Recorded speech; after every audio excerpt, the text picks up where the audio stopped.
Hi, I'm Pox. I'm Couchguy. You're watching the Two Smart Guys show, where every week we bring you the latest in technology, news, hacking, mods, strange Fun little stuff. trade shows. Well, the most recent trip for Pox to go to Vegas. Sure, why not? Yeah, so CES, if you watched the last couple of videos, I've got another one for you.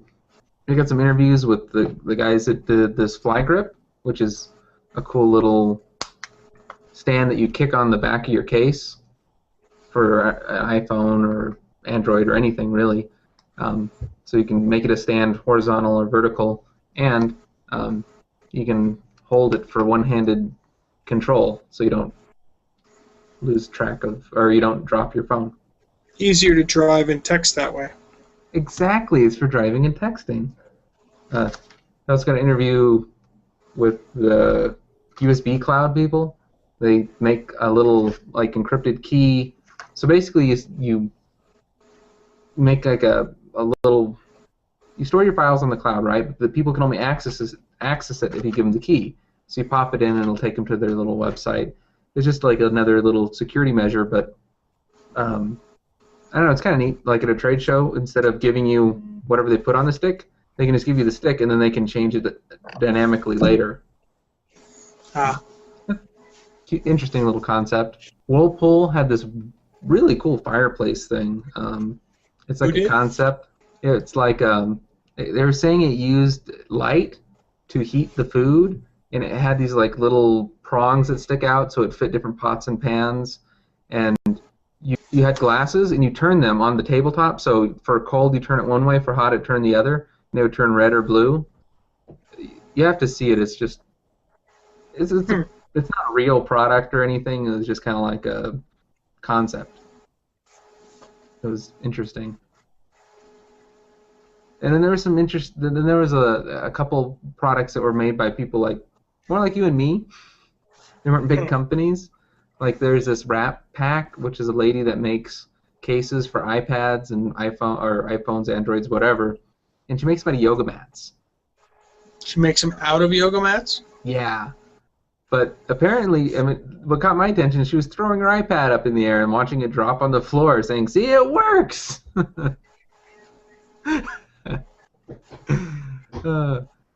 then the last interview that I have is with this. It's like a little thing that shoots out a stream of steam to project and has a touchscreen on it. So you can make these displays out of thin air, so it looks like kind of like floating there, and it's a touchscreen. Huh. Is it like persistence of motion kind of stuff, where there's light passing in front of it, and that's how it creates the image? Or... I don't know if you've ever gone to like Disneyland, where they shoot a stream of water up in there and they project onto it. Yeah. The same concept. I always want to do something similar in my backyard with the misters that you can buy. So just get a mister and get a cascade of misters and then put a projection into it.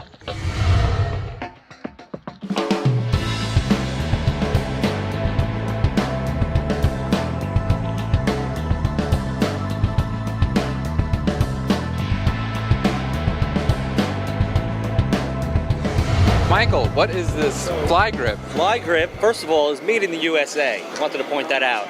But what it is a device that attaches to your phone or your phone case. Doesn't matter if you have an iPhone, Android, BlackBerry. Doesn't matter even if you have an iPad. What it does is allow you to one-hand your device. No more having to worry about dropping it. No more doing the old pinky balancing act that everyone does and end up dropping your phone. When it's on, it allows you to have a secure hold of your device. You can hit all parts of the screen. Even on the very big like Galaxy Note, my thumb could go way past the screen. Makes it very useful. Also works as a kickstand in both directions in portrait and landscape. So this isn't a case. This is something you put on the back of your case? This goes in the back of the case. So the beauty of it is you buy it once, use it with one phone. When you get your next phone, you put it on your next phone. It comes with an extra piece of adhesive. You peel it off, it doesn't leave any residue, and you put it on your next phone. And that way... How does that feel in your pocket? It folds in. It's totally fine. It's thin. Here, look. I don't know if you can see this here. Okay. But here's a Galaxy Note. I can touch the top of the screen, and you know that it would be relatively impossible otherwise. It's really durable. So you just pops out like that. It is. It's not that great. What is the retail price on this? The retail price is $29.95, and recently we're getting some celebrity endorsements.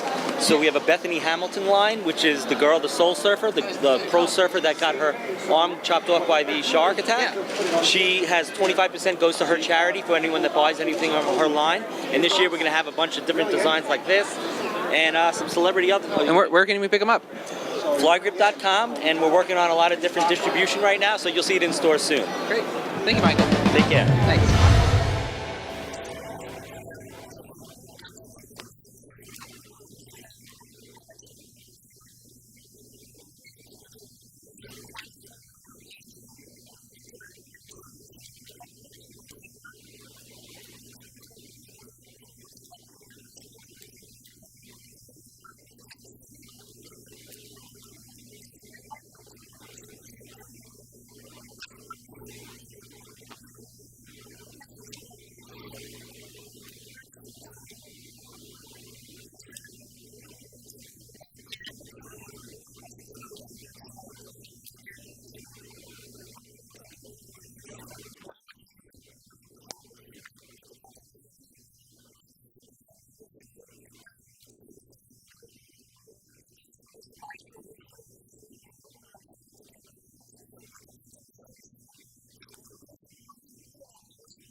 This is not something we plan to go in production, but it's something that we actually are looking for a little bit to what is the future scenario as well. So how is it heating the I guess the plate or the food? Well, in reality, it's actually done in heating in multiple different ways. So especially if you look at the center part of the table, the actual fireplace, it would actually use infrared light to give an ambience heating, and of course being animated and having the sense and all the sensorial experience of actually a real fireplace without using real fire. But actually here, when you actually would not heat but actually cook with food, you would actually use a different set of light frequencies, and you actually can cook with light as well. It's a real technology existing today, and it's a technology we're actually researching as the next evolution in actually cooking as well. It had great potential. If you go to the outside surface here, the intelligent surface, we're using a different technology. So in each of the accessory, you would actually have a technology to keep something either cold or warm, and they work on this surface that actually would emit energy. And like everything in this concept, it's all about ambient technology. We don't want to show technology in your face, no big displays or buttons. Everything is done on gestures. So I put this on the table here, and I turn it right. The intensity of the blue light will indicate how cold you're actually keeping something. Or if you turn to the left, it will, with the red light, highlight how actually warm something will actually be. So that's amazing. The last part of the concept is this mood lighting hood. So the same again, when it's not in use, it's all beautifully hidden inside a nice designed lamp. And when you're cooking, it will automatically open up and then reveal the technology itself. And the last thing outside here, we're also using then like ambient light, so we can also control the environment. So if you have a romantic dinner or a relaxing brunch or a party with friends, to then enhance the actual environment. So for us, the fireplace is it's a very emotional concept, all about emotional sharing. It's about how to humanize technology, and really how you can actually use light in a completely different way in the future to really, let's say, enhance your daily living. Great, thank you. That's amazing. Thanks. Michael, so I was walking by and I saw this interesting little USB device. What does it do? This is the MVP Disco device. It has a self-contained 4 gigabyte hard drive, capability for 32 gigabyte micro SD, as well as a USB. It enables you to transfer files without needing a computer. You can do file management. You can do cuts, copies, pastes, and deletes of the files on any of the 3 file systems, or up to the 3 file systems if you don't have a jump drive or a disk-on device, and then you'd be going between the micro SD and the internal ride. So if, for example, you had MP3 files that you wanted to give me, we could offload them onto here, and then I could copy, give you some of my MP3s, give you back your disk, and you're all ready to go. Now, I mentioned the MP3s because of the fact that this also has a built-in MP3 player, as well as an internal FM receiver, and also a built-in microphone, which would enable you to record meetings, presentations, and things like that, and then provide it to your audience before you actually even have to leave. Yes. So you just record it and then. Exactly. And that, exactly. And the benefit I mentioned about the MP3, we put movies. Basically, there's any kind of file that you can put on here. And did I mention about the MP3 built in? Yes. Oh yeah. Okay, sorry. So how much is it, and where can we get it? This is $39.99. It's available on the web. We just literally brought it to market right before we came here this week, and we've had a lot of favorable response from What's the website? It's mvbdisc.com. And by the way, in addition to that, if you wanted to use this device as a slave unit, you can plug in the USB drive, and not only will it power the 360 milliamp hour battery, but then you have up to the 3 external drives that you would normally. How long does the battery last for? 5 to 6 hours. It really, honestly, you know how it is. If you're playing MP3s at a volume of 3, you're not going to use the battery as much as if you're doing it at 18. And, the other features and things like that. It really depends on the functionality that you're doing. All right. Thank you, Chuck. Thank you very much. Have a great day. Thank you for stopping by.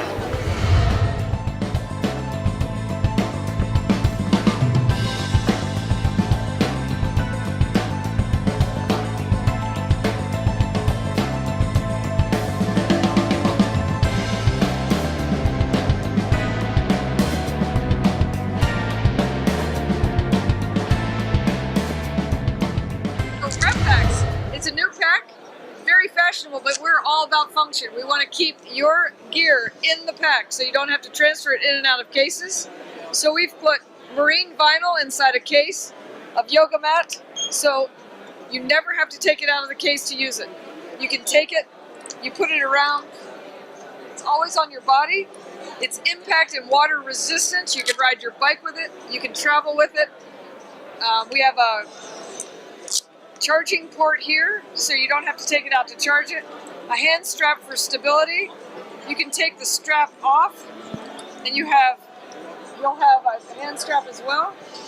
And then if you are out traveling, you can actually just drop your case all day long. We make them for all your phones, Kindles, all Samsung products. Your phone works right through the case as well. So if you're traveling, you don't want to have your phone at risk, you can just keep it, you can speak right through the ports. Goes right through, 5692. So. And how much are they? Retail, these are $49. These are $15. If you can make it, we can wrap it. And it's wrappacks.com. Now, what was the story you told me earlier, how you thought this idea up? Yes, the second day I had my iPad, I spent $800. I dropped it on my driveway when I was replacing the case, one case to the next. Dropped it on my driveway and I shattered the screen. So I took it home. I took my yoga mat out of the closet. I sewed it to my shower curtain and put a strap on it to see if it would work. Carried it around for 8 or 9 months, and then we decided that marine vinyl worked better. So the marine vinyl now is polished marine vinyl on both sides for no distortion. It works right through the screen, UV protected, and it's guaranteed for 10 years. That's great. Thank you. Thank you so much. Hey, thanks. All right. So what is this Dispiair? This is air screen, touchable air screen. So this is airflow with small drops of water, 2-micron drops of water. And it is touchable. We can recognize up to 1500 touches per second. So we can use it everywhere, in retail, in shows, events. It is always clean, more ecological than glass display. And if you don't need, you can switch it on, off, and you again have empty space. So what is the cost on a unit like this? We are launching sales in second quarter of this year, and cost will start from $10,000. Interesting. Does that including the projector? And yes, we will manufacture monoblock, which will have a projector inside and IR camera to recognize touches. So it will be monoblock. Now we have a pre-series prototype, but we will launch on the market monoblock, so it can be easily established, easily used, and we believe that it will become a display of the future. We are working hard to improve quality, create more use cases. All right, great, thank you. Thank you very much. Thanks.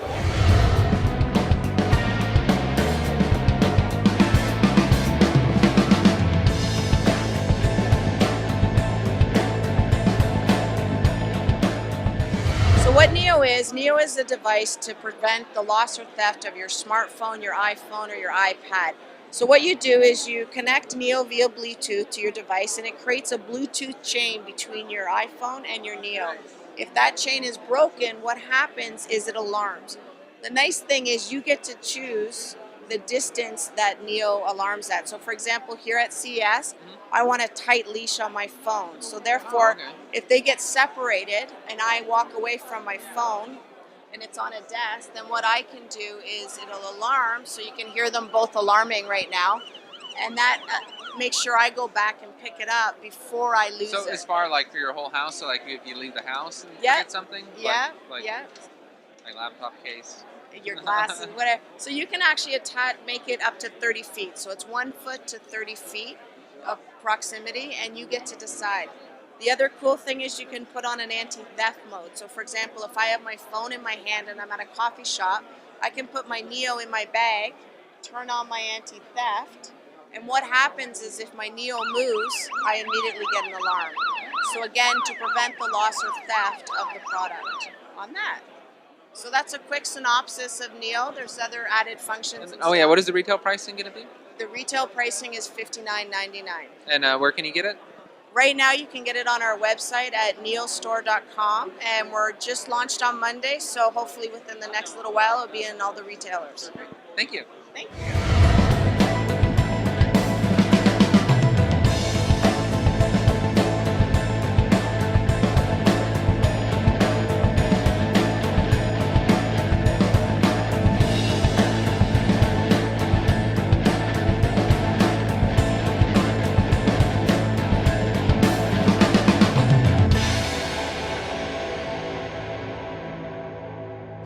That's it. That's the last of the CES this year. You don't have to put up with my videos anymore. So, wait. CES didn't have any gaming system new. It didn't have... They did. They had an NVIDIA controller thing. It's a new system. But it's the Tegra 3. It's the same thing that's in my next... Tegra 4. Okay. They did. They came out with a new chip, a Tegra 4, and it's supposed to be a pretty powerful little handheld gaming device, but it's built on top of what looks like a Xbox 360 controller. Okay, I saw that in the other video. Yeah, so some people are making a pretty big deal out of it. It sounds like it's mostly going to be like, PC ports or something like that. I didn't really get any details on it. It's probably not going to go much. The Tegra chip is probably going to make it into some devices, but another gaming platform is probably not something that's going to be going very far. 3D printers were everywhere, though. There was a bunch of different companies doing them. Not everywhere all the time, and I'm sure they're great for some companies, but I'm sure for prototyping and things like that, they're fantastic. But that's about as far as I see them really being used. You can't put them in a mass production. And I don't know. There's this Cube one. I got some footage of it, and it looks pretty interesting. It's literally cartridge-based. You have cartridges that you slap in, chink, and it was very like Fisher-Price looking. It was it's not like the MakerBot where you had to like make the thing and it was all kind of industrial, which the newer MakerBot looks a lot more professional as well. But yeah, they're definitely getting more user-friendly. Let's see. Let me think of what would be the applicable uses in my daily routine for one of those. I don't have any. I think they'd be neat, and you could make interesting things. But if I was prototyping designs and you know what they're going to be used for, right? Huh? people are going to basically steal things. They're going to print out their own cases for iPhones and iPads, and sure. They're unfortunately, somebody was saying guns, like one-time use guns. So you're gonna make a zip gun? Yeah. That's a lot of time and effort.